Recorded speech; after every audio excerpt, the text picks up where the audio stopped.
अथ एकी भाव स्तोत्रम। एकी भाव स्तोत्र के रचयिता आचार्य श्री वादिराज मुनिराज हैं। आपका समय 11वीं शताब्दी माना जाता है। एक बार की बात है, पूज्य आचार्य वादिराज जी ध्यान में लीन थे। कुछ विदेशी व्यक्तियों ने उन्हें कुष्ठ रोग से ग्रसित देखकर उनका उपहास किया। इतना ही नहीं, जाकर नगर के राजा से भी राजसभा में कहा कि जैन मुनि का शरीर बड़ा ही विवश और मलिन होता है। यह सुनकर वहां उपस्थित राजश्रेष्ठी को जैन मुनि का उपहास अवमानना सहन नहीं हुई और वह भावावेश में बोले, राजन, जैन मुनि की काया तो स्वर्ण के समान होती है, उनका तन तो बड़ा पवित्र और निर्मल होता है। राजा ने परीक्षा लेने हेतु अगले ही दिन मुनिराज के दर्शन करने का विचार रखा और सेठ जी ने तुरंत ही जाकर मुनिराज को सारा वृतांत कह सुनाया और निवेदन कर कहा कि आप किसी भी तरह धर्म की रक्षा करें। तभी वादिराज जी ने एकी भाव स्तोत्र की रचना की, जिसके प्रभाव से उनका सारा शरीर स्वर्ण के समान कंचन सा हो गया। इस स्तोत्र का श्रद्धा भक्ति पूर्वक रोज पाठ करने से समस्त व्याधियां दूर हो जाती हैं, अतः प्रतिदिन एकी भाव स्तोत्र का पाठ करना चाहिए।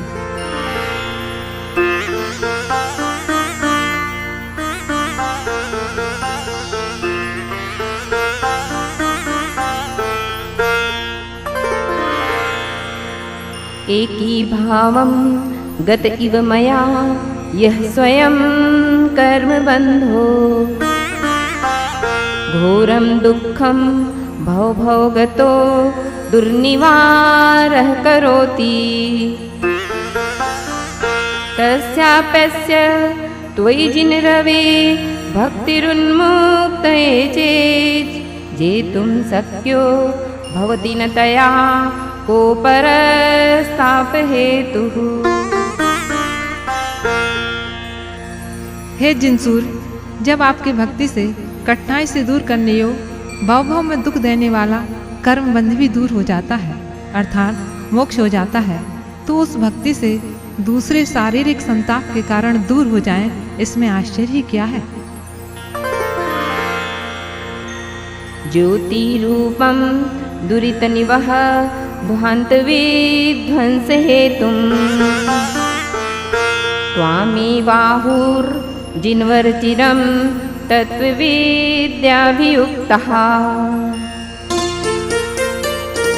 चेतो वासे भवसि च मम स्वारमुद्भासमान तस्मिन्नम्ह कथमिव तमो वस्तुतो वस्तुमिष्टे। हे भगवान, जिस तरह दीपक के प्रकाश से अंधकार नष्ट हो जाता है, उसी प्रकार आप हमारे मन रूपी मंदिर में अत्यंत प्रकाशमान हो रहे हैं, तो फिर उस मन में पाप रूपी अंधकार कैसे रह सकता है। आनंदाश्रु स्नपतिवदनं गदगदं चाभिजल्पन् यश्चायेत त्वयि दृढमनः स्तोतृमन्तेर्भवन्तम् तस्याभ्यस्तादपि च सुचिरं देहवल्मीकमध्यान् निष्कास्यन्ते विविधविषं व्याधयः काद्रवेयाः। हे भगवान, जो मनुष्य अत्यंत प्रसन्नता पूर्वक तन्मयता से गदगद स्वर से आपकी स्तुति करता है, उसके शरीर रूपी वामी से भयंकर रोग रूपी सर्प निकल जाते हैं। रागे वेह त्रिदिव भवना देशिता भव्य पुण्यात् पृथ्वी चक्रं कनकमयतां देवनिन्ने त्वदिदम् ध्यानद्वारं मम रुचिकरं स्वान्तगेहं प्रविष्टस्तत्किं चित्रं जिन्वपुरिदं यत्सुवर्णीकरोसि। हे भगवान, जब आपको स्वर्गलोक से पृथ्वीलोक आने में 6 माह बाकी थे, तभी आपके प्रभाव से समस्त पृथ्वी सोने जैसी सुंदर हो गई थी। फिर अब तो आप हमारे मन रूपी मंदिर में विराजमान हैं, इसलिए शरीर स्वर्ण के समान सुंदर हो जाए तो उसमें आश्चर्य की क्या बात। लोकस्यैकस् त्वमसि भगवन् निर्निर्मितेन बन्धु त्वय्येवासौ सकलविषया शक्तिरप्रतनीका भक्तिस्फीतां चिरमदिवसन मामिकां चित्तसंयां मय्युत्पन्नं कथमिव ततः क्लेशयूथं सहेथः। हे भगवान, आप लोक के अद्वितीय अकारण बंधु हैं। आप में कल्याण करने की शक्ति भी मौजूद है और चिरकाल से भक्तिभाव से रचित मेरी मन रूपी सैया पर निवास कर रहे हैं। अतः मेरे दुख समूह को कैसे सहन करेंगे। जन्माटव्यां कथमपि मया देव दीर्घं भ्रमित्वा प्राप्तैवेयं तव नयकथा स्वारपीयूषवापि तस्या मध्ये हिमकरहिम व्यूहसीते नितान्तं निर्मग्नं मां न जहति कथं दुःखदावोपतापः। हे आदि प्रभु, संसार वन में चिरकाल से भ्रमण कर मैंने बड़े पुण्योग से आपके वचनामृत से भरी बापका को प्राप्त किया है। उसमें निमग्न मुझको दुख रूपी दावन कैसे संतापित करेगा, अर्थात नहीं करेगा। पादन्यासादपि च पुनतो यात्रया ते त्रिलोकीम् हेमाभासो भवति सुरभिः श्रीनिवासश्च पद्मः सर्वाङ्गेण स्पर्शति भगवन् त्वय्यशेषं मनो मे श्रेयः किं तत् स्वयमहरहर यन्निमामभ्युपेति। हे भगवान, विहार के द्वारा तीनों लोगों को पावन करने वाले आपके चरण मात्र रखते ही जब कमल स्वर्ण में सुगंधित हो जाते हैं, तब आप सर्वांग रूप से मेरे मन प्राणों में समाये हैं, तो कौन सा कल्याण है जो हमें प्राप्त न होता हो। पश्यन्तं तद् वचनममृतं भक्तिपात्रा पिबन्त कर्मारण्यात् पुरुषमसमा नन्दधाम प्रविष्टम् त्वां दुर्वार स्मरमदमहरं त्वत्प्रसादैकभूमिं क्रूराकाराः कथमिव रुचा कंटका निर्लुठन्ति। हे भगवान, जो आपका दर्शन करते हैं और अमृत के समान सुख देने वाले आपके उपदेश को सुनते हैं, आपका सहारा ही जिनका एकमात्र आधार है, उस पुरुष को रोग रूपी कांटे किस तरह दुख दे सकते हैं। पाषाणात्मा तदिरसमः केवलं रत्नमूर्ति मानस्तंभो भवति च परस्तादृशो रत्नवर्गः दृष्टि प्राप्तो हरति स कथं मानरोगं नराणां प्रत्यासत्तिर्यदि न भवतस्तस्य तच्छक्ति हेतुः। हे आदि जिनेन, समूह शरण में मानस्तंभ को देखकर दर्शकों का मान नष्ट हो जाता है। आचार्य कहते हैं कि मानस्तंभ अन्य स्तंभों की तरह ही पत्थर से बना है और अन्य रत्नों सा वह भी रत्नमयी है, पर उसके दर्शन से जो मान गल जाता है उसका एकमात्र कारण प्रभु सिर्फ आपकी समीपता है। हृदय प्राप्तो मरुदपि भवन मूर्तिशैलोपवाही सद्यः पुंसां निरवधिरुजा धूलिबन्धं धुनोति ध्यानाहूतो हृदयकमलं यस्य तु त्वं प्रविष्टस्तस्याशक्यः क इह भुवने देवलोकोपकारः।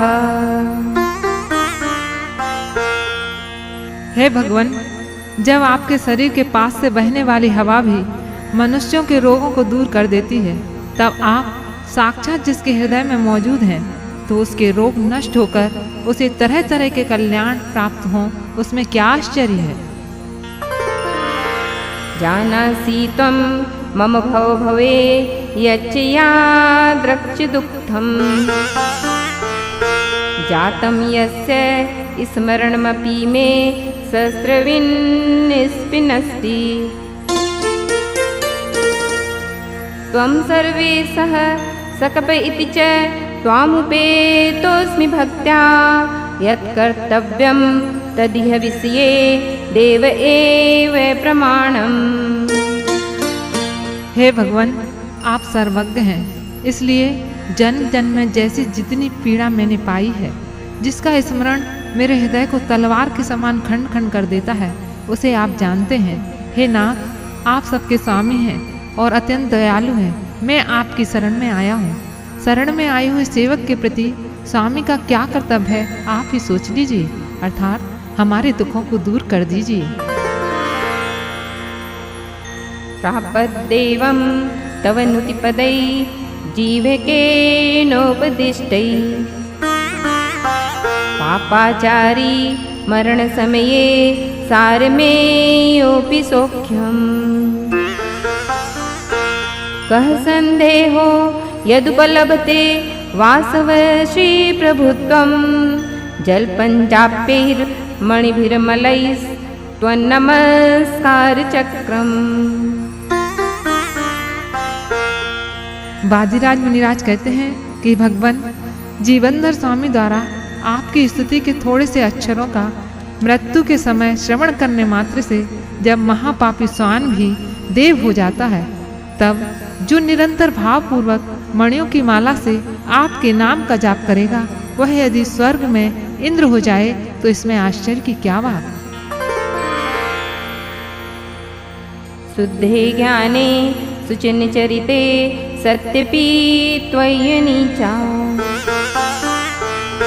भक्तिर्नोचे धनवधि सुखा वंचिका कुञ्चिकेयम्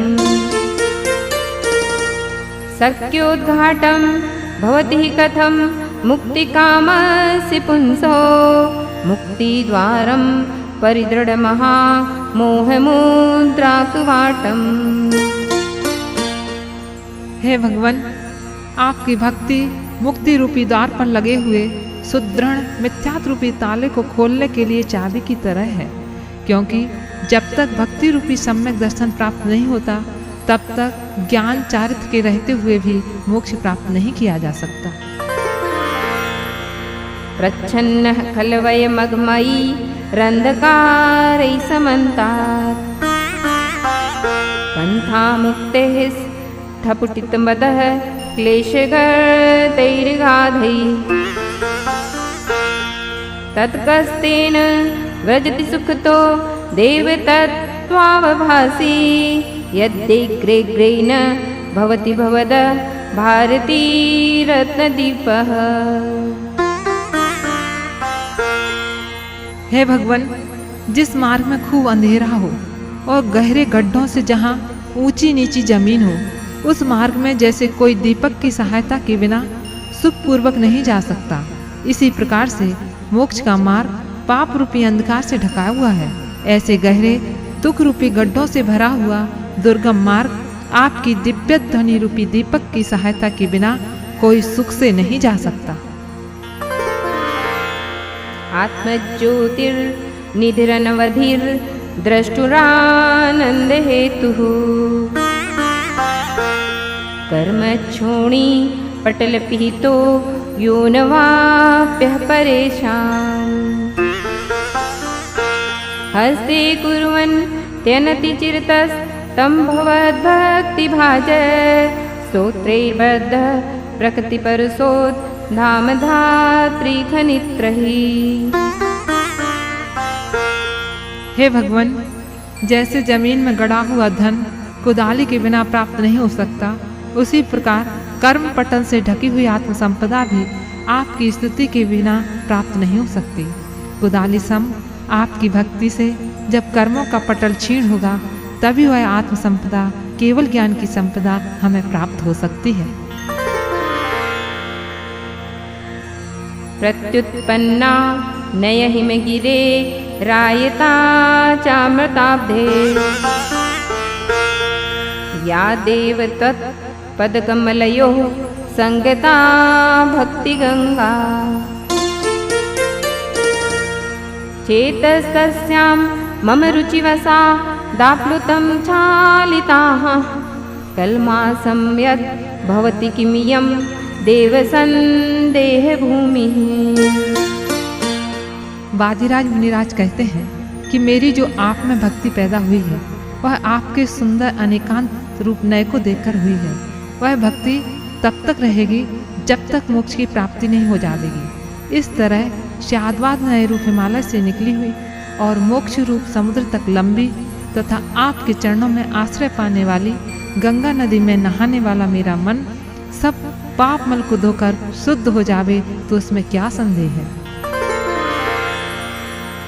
प्रादुर्भूत स्थिर पद सुख त्वामनुध्यायतो मे तव्येवाहं सैति मतिरुत्पद्यते निर्विकल्पा मिथ्यैवेयं तदपि तनुते तृप्तिमभ्रेषरूपां दोषात्मानो यभिमतफलास्त्वत्प्रसादाद्भवन्ति। हे भगवान, जब मैं शाश्वत सुख में लीन आपका ध्यान करता हूँ तो मुझे यही लगता है कि मैं आपके समान हूँ। आप में और मुझ में कोई अंतर नहीं है। पर यह बात झूठी है, क्योंकि आप तो अविनाशी सुख को प्राप्त हैं और मैं संसार में जन्म मरण के दुख उठा रहा हूँ। फिर भी वह मुझे आत्मा के असली स्वभाव का ज्ञान करा के अविनाशी संतोष प्राप्त करा देती है कि मैं भले ही वर्तमान में दुख उठा रहा हूँ, किंतु कारण मिलने पर एक दिन आप जैसा हो सकता हूँ। मिथ्यावादं मलमपनुदन् सप्तभङ्गितरङ्गे वागम्बोधिर्भुवनमखिलं देवपर्येति अस्ते तस्यावृत्तिं सपदि विबुधाश्चेतसैवाचलेन व्यातन्वन्तः शुचिरममृता सेवया तृप्नुवन्ति। हे भगवान, जिस तरह देवलोग मंदरगिरी के द्वारा समुद्र को मतकर अमृत पान करने से संतुष्ट हो गए थे, उसी तरह विद्वान भी अपने मन से आपके वचन रूपी समुद्र का मंथन करते हुए मोक्ष को प्राप्त हों सदा के लिए संतुष्ट हो जाते हैं। आहारेभ्यः स्पृहयति परं यः स्वभावादरद्यः शस्त्रग्राही भवति सततं वैरिणायश्च शक्यः सर्वाङ्गेषु त्वमसि सुभगस्त्वं न शक्यः परेषां तत्किं भूषा वसनकुसुमैः किं च शस्त्रैरुदस्त्रैः। हे वितरागी देव, संसार के अन्य देवी देवता तरह तरह के वस्त्र आभूषण पहनते हैं और शस्त्र आदि से भी रखते हैं, पर जो स्वभाव से सुंदर ना हो वह वस्त्राभूषण से अपने को सजाए और जिसे शत्रुओं का भय है वह शस्त्र आदि रखे। आप तो परम सौंदर्य को प्राप्त हैं, अतः वस्त्र आदि की आवश्यकता नहीं, और आपको शत्रुओं का भय भी नहीं है, इसलिए हथियार भी नहीं लिए हैं, अतः आप वितरागी हैं। इंद्रः सेवां तव सुकुरुतां किं तया श्लाघनं ते तस्यैवेयं भवलयकरी श्लाघ्यतामातनोति। त्वं निस्तारी जनन जलधेः सिद्धिकान्तापतिस्त्वं त्वं लोकानां प्रभुरिति तव श्लाघ्यते स्तोत्रमित्थम्। हे भगवान, कई मनुष्य आपकी स्तुति करते हैं कि आप इंद्रों के द्वारा सेवनीय हैं, सो उनकी यह स्तुति ठीक नहीं है। उससे आपकी क्या प्रशंसा है? संसार को नाश करने वाली यह सेवा उस इंद्र की ही प्रशंसा को बढ़ाती है। आप तो संसार सागर से तारने वाले हैं, आप मोक्ष रूपी वधु के स्वामी हैं और 3 लोक के प्रभु हैं। इस प्रकार यह स्तुति प्रशंसनीय है। वृत्तिर्वाचा मपरसदर्शी न त्वमन्येन तुल्यः स्तुत्युद्गारः कथमिव ततस्त्वय्यमीनः क्रमन्ते मैवं भुवस्तदपि भगवन् भक्तिपीयूषपुष्टास्ते भव्यानामभिमतफलः पारिजाता भवन्ति। हे भगवान, जब आपके वचन अनुपम हैं और आप स्वयं भी उपमा रहित हैं, तब हमारे स्तुति रूपी उद्गार आपके विषय में कैसे लागू हो सकते हैं। भले ही संगत ना हो तो भी भक्ति रूपी अमृत से भरे हुए वे स्तुति रूपी उद्गार भव्यों को इच्छित फल देने वाले कल्प वृक्ष होते हैं। कोपावेशो न तव न तव क्वापि देव प्रसादो व्याप्तं चेतस्तव हि परमोपेक्षयैवानपेक्षम् आज्ञावश्यं तदपि भुविनं सन्निभिर्वैरहारी कैवं भूतं भुवनतिलक प्राभवं त्वत्परेषु। हे देव, यद्यपि आपका किसी पर ना क्रोधमय भाव होता है और ना किसी पर आपकी प्रसन्नता ही होती है। आप राग द्वेष से रहित हैं। आपका चित्त स्वार्थ रहित बिल्कुल निरपेक्ष है।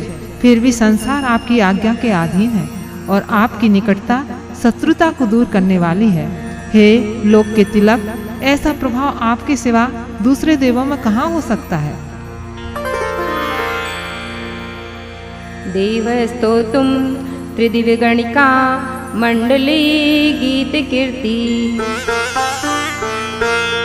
तोतुर्तित्वां सकल विषय ज्ञानमूर्तिर्जनो यः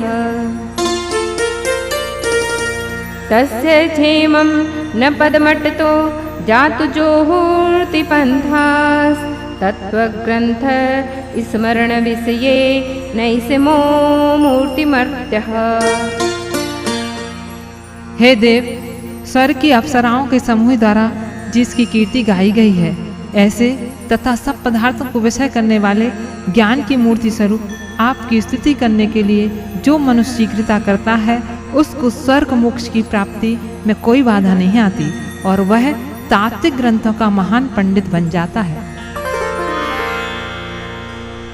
चित्ते कुर्वन् निर्वधि सुख ज्ञान द्रवीर्य रूपम्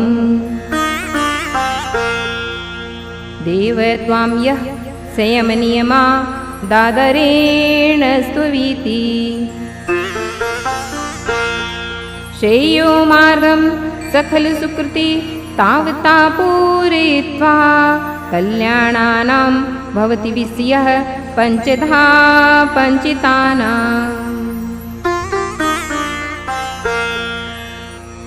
हे आदि जिनेन्द्र, जो मनुष्य अनंत सुख, अनंत ज्ञान, अनंत दर्शन, अनंत वीर रूप आपकी स्तुति करता है, वह पुण्यात्मा तीर्थंकर होकर गर्भ आदि पंच कल्याणकों का पात्र होता है।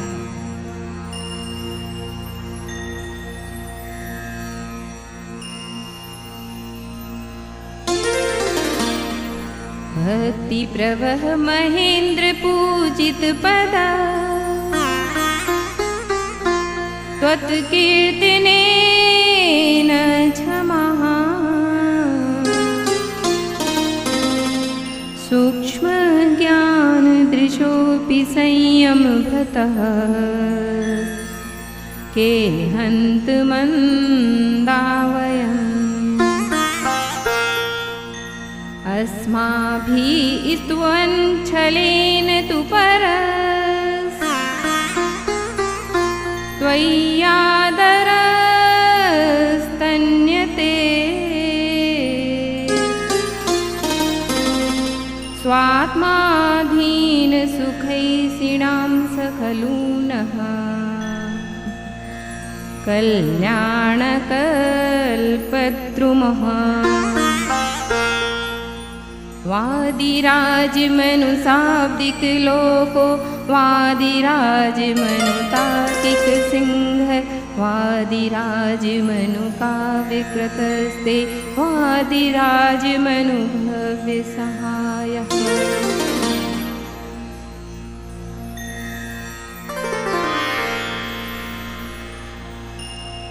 हे भगवान, जब बड़े बड़े संयमी महर्षि भी आपकी स्तुति करने में समर्थ नहीं हैं, तो हम मंदबुद्धि कैसे कर सकते हैं। हम तो सिर्फ भक्ति से आप में आदर प्रदर्शित करते हैं और हमारा यह निश्चय भी है, वह आदर ही हम लोगों के लिए आत्मिक सुख देने के लिए कल्पवृक्ष होगा। एक ही भाव स्तोत्र के रचयिता वादिराज आचार्य सर्वश्रेष्ठ वैयाकरण, नैयायिक, कवि और सहृदय पुरुष थे।